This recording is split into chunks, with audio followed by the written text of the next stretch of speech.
Hello everyone, I'm reporting to you live from Ho Chi Minh City, Vietnam, and today I'm going to be talking about how my wife survived COVID-19 despite being in a 4-month lockdown. 3 weeks ago, Teen's mother tested positive for COVID-19.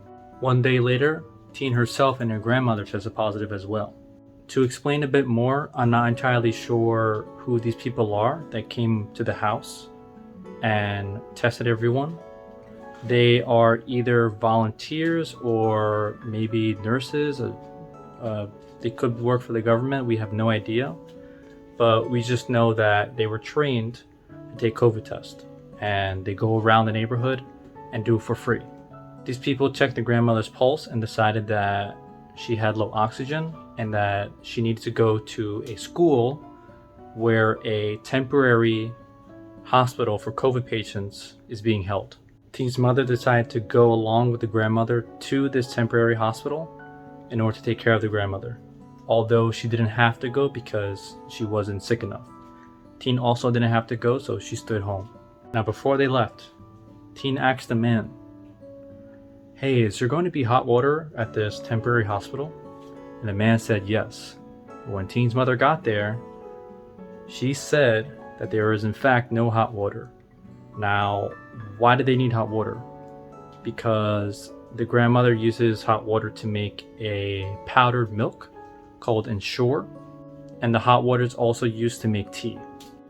Teen's grandma is also a vegetarian, and unfortunately they couldn't 100% accommodate her vegetarian needs.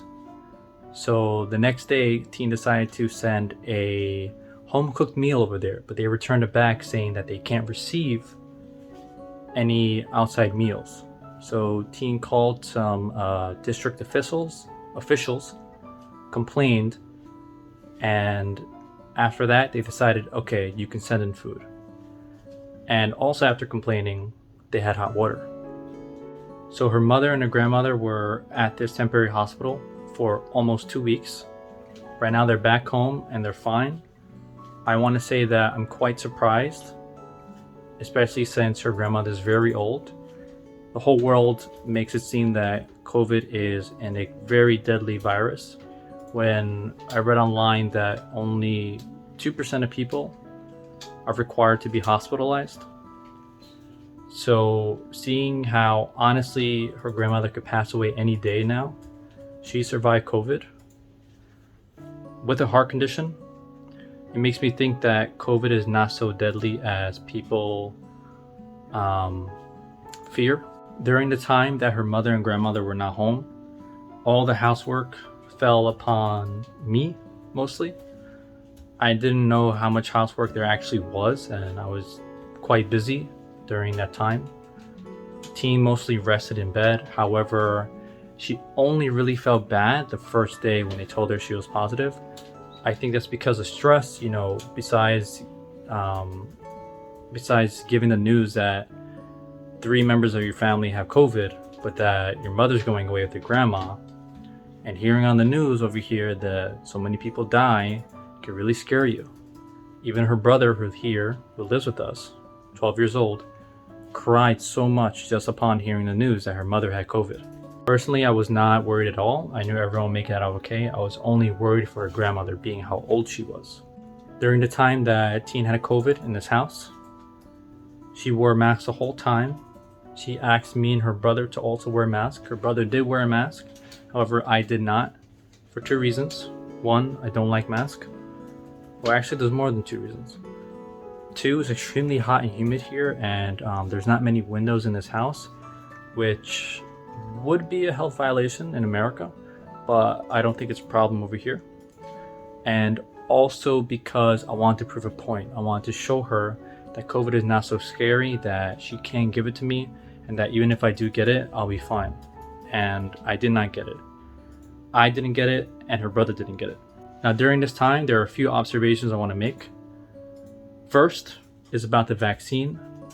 The only people who got sick in this house are the people who got the vaccine, which is Teen and her mother. Me and her brother did not get the vaccine, and we didn't get COVID. So is that a coincidence? I don't know. Let me know what you think in the comments. Another observation I made is that only the women in the house got COVID, not the men. So I have no idea, but maybe there's something in a female's DNA that makes them easier to get COVID, and I have no idea. So is there anything you want to say about the whole COVID situation, about how you felt or your experience? Actually, the social media make us feel kind of scared, but when I have the experience, I feel that just like, when I got tonsil problem, Right, like a sore throat. yeah, just like that. Actually, it's less worse than the tonsil problem because everything I got tonsil problem. You see, laying down on the bed, barely eat and feel hurt my body. But actually, when I got COVID, I can clean all the house. So you had more energy with COVID than I feel it's less worse than, the common cold. yeah. So you had more That's energy in with my COVID opinion. than the cold. Okay. True. Yeah, I have to say you did look very strong, and I was very surprised to see Yeah. that you weren't dying in bed like the media makes it out to be. One more thing I want to say is that unfortunately my laptop died and got the blue screen of death. And with the lockdown here, we can't just go outside and get it repaired. And I have no skills in fixing computers. So as you can see, my filming style is a bit different, and this will be poorly edited. So my future videos from now on until the lockdown ends will be poorly edited. So please bear with me. Thank you so much for watching, and until next time.